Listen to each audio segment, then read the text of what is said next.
आप सब हज़रात बहुत अच्छा पढ़ते हैं, लेकिन आप ये अंदाज़ा लगा सकते हैं कि हमारे मदरसे में जो बच्चे आना शुरू हुए हैं, जब से स्कूलों का टाइम तब्दील हुआ है, चेंज हुआ है, यानी कि सर्दी जब शुरू हुई थी, जब स्कूलों का टाइम चेंज हुआ था, उस वक्त से आप लोग आ रहे हैं।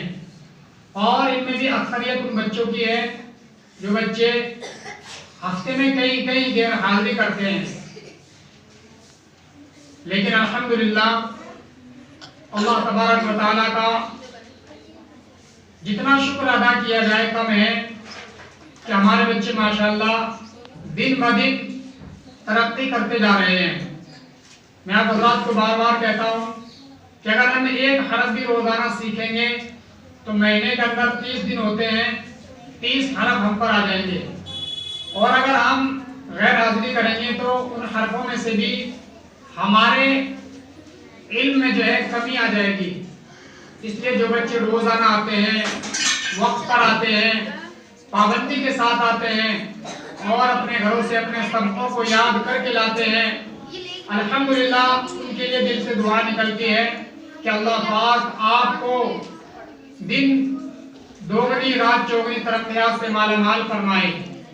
मेरी तो आप सब हज़रात से एक ही दरख्वास्त रहती है कि हमें अल्लाह तबारक व तआला ने जो इल्म दिया है, मेरी दिली ख्वाहिश है, मेरी दिली तमन्ना है कि उन सब उलूमों को मैं आप तक पहुँचाऊँ। और इंशाअल्लाह वो दिन भी आएगा कि आप लोग जहाँ मैं खड़ा हूँ उसी जगह खड़ा होकर इसी तरीके से बेबाकी के साथ बोलेंगे और जिस तरह हम नमाज पढ़ाते हैं आप लोग भी नमाज पढ़ाएंगे। जिस तरीके से हम मसले मसाइल बताते हैं आप लोग भी उसी तरीके से मसले मसाइल लोगों के सामने पेश करेंगे। इसलिए आप हज़रात से दरख्वास्त है कि आप लोग पाबंदी के साथ आएँ, रोज़ाना आएँ और वक्त का खास ख्याल रखें। अब सर्दी के दिन भी चले गए और अल्हम्दुलिल्लाह हमारे मदरसे के अंदर सुबह 8 बजे दुआ होती है। हर बच्चे को ये अपने ऊपर लाजिम और ज़रूरी समझना चाहिए कि हमें इस दुआ में जो है अदालत में शामिल होना है। अगर हम दुआ में शामिल होंगे तो वक्त पर सबक सुनाएंगे और जब वक्त पर सबक सुनाएंगे तो फिर आपको वक्त पर स्कूल में जाने का मौका भी मिलेगा।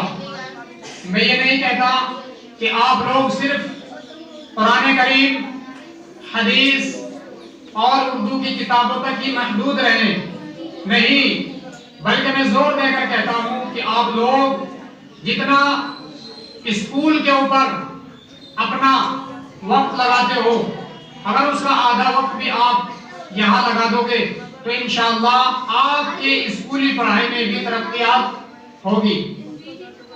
इसलिए कि जब इंसान अल्लाह का पाक कलाम पढ़ता है, यानी कुरान करीम कायदा सिपारा पढ़ता है, तो अल्लाह तबारक व तआला उनके ज़हनों को कुशादा फरमा देते हैं, खोल देते हैं।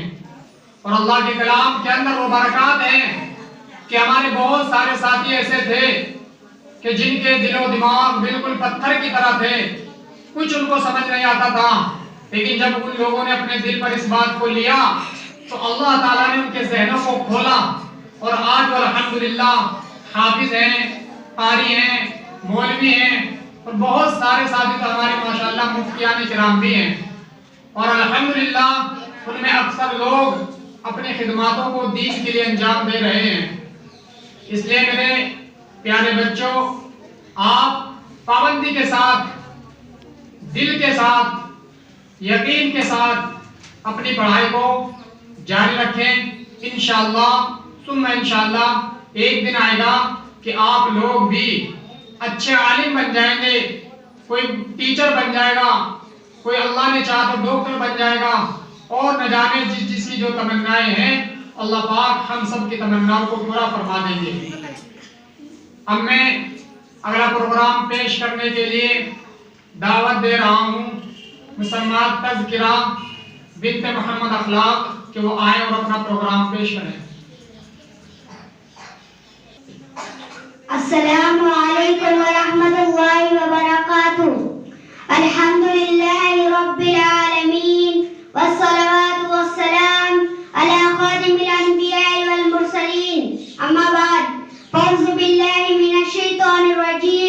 बिस्मिल्लाहिर्रहमानिर्रहीम। या अय्युहल्लज़ीना आमनू क़ू अनफुसकुम व अहलीकुम नारा। सदक़ल्लाहुल अज़ीम। बुजुर्गाने दीन और मेरे दोस्तों, आज मैं आप हजरात के सामने एक ऐसे अहम और माशरे की जरूरत को सामने रखती हूँ, मौजू को लेकर आई हूँ जो इस वक्त की बड़ी जरूरत है, यानी तरबियत औलाद। मेरे दोस्तों, हर शख्स को अपनी औलाद से मोहब्बत होती है और होनी भी चाहिए। हर एक को औलाद की चाहत होती है, और क्यों ना हो, जबकि औलाद वालिदैन की आंखों की ठंडक होती है। औलाद वालिदैन के लिए चैन और करार का बाइस है। औलाद घर की जीनत है, रौनक की हस्ती है, दम जिंदगी है। अगर औलाद ना हो तो जिंदगी बेमजा बेसूद नजर आती है, कमाना बेफायदा दिखाई देता है, इंसान खुद को बेसहारा और तन्हा समझता है। मेरे दोस्तों, औलाद का होना ये अल्लाह पाक की अजीम नेमत और इसका एहसान है, लेकिन याद रखो, अल्लाह की इस नेमत के कुछ तकाज़े लाज़िम होते हैं। औलाद हो जाने के बाद कुछ जिम्मेदारियां आ जाती हैं। ये जिम्मेदारियां मुख्तलिफ हैं। एक तो वो है जो मेरे और आपके ज़हन में कि मेरे बाद मेरे बच्चों का क्या होगा, वो कैसे रहेंगे, कैसे जिंदगी गुजारेंगे। लेकिन क्या हमने कभी अपनी औलाद के मुताल्लिक ये भी सोचा कि मेरी औलाद जहन्नम की आग से कैसे बच जाए। कुरान पाक हमें दावत फिक्र दे रहा है, वो अनफुसकुम व अहलीकुम नारा, कि अपने आप को और अपने घर वालों को दोज़ख की आग से बचाओ। ये सब कुछ सही तरबियत से होगा। मेरे दोस्तों, इस्लाम में औलाद की सही तरबियत की बड़ी ताकीद आई है। एक हदीस में अल्लाह के नबी सल्लल्लाहु अलैहि वसल्लम ने इरशाद फरमाया कि तुम अपनी औलाद को अवामिर पर अमल करना, नवाही से बचने का हुक्म दो, ये चीज उन्हें जहन्नम की आग से बचाएगी। दूसरी हदीस में इरशाद फरमाया कि तुम अपनी औलाद को 7 साल की उम्र में नमाज का हुक्म दो, और जब वो 10 साल के हो जाएं तो नमाज न पढ़ने पर मारो। और याद रखो, तिर्मिज़ी शरीफ की रिवायत में है कि अगर कोई वालिद अपनी औलाद को बेहतरीन और अतिया तोहफा देना चाहता हो तो उसे चाहिए कि वो अपनी औलाद की सही तरबियत और उन्हें उसने अदब सिखाए। यही तरह हकीकत के साथ खैर खाई है। दुआ फरमाए कि अल्लाह पाक हमें अपनी औलाद की सही और इस्लामी तरबियत करने की तौफीक अता फरमाए। आमीन या रब्बुल आलमीन। अस्सलाम वालेकुम। ओ मेरे मालिक और सिवाले, जलवे तेरे सबसे निराले, हम गमज़दों का गमखार है तू, गफ्फार है तू, सत्तार है तू, तारीफ तेरी मेरी ज़ुबां पर, अल्लाहु अकबर, अल्लाहु अकबर। नक़्ल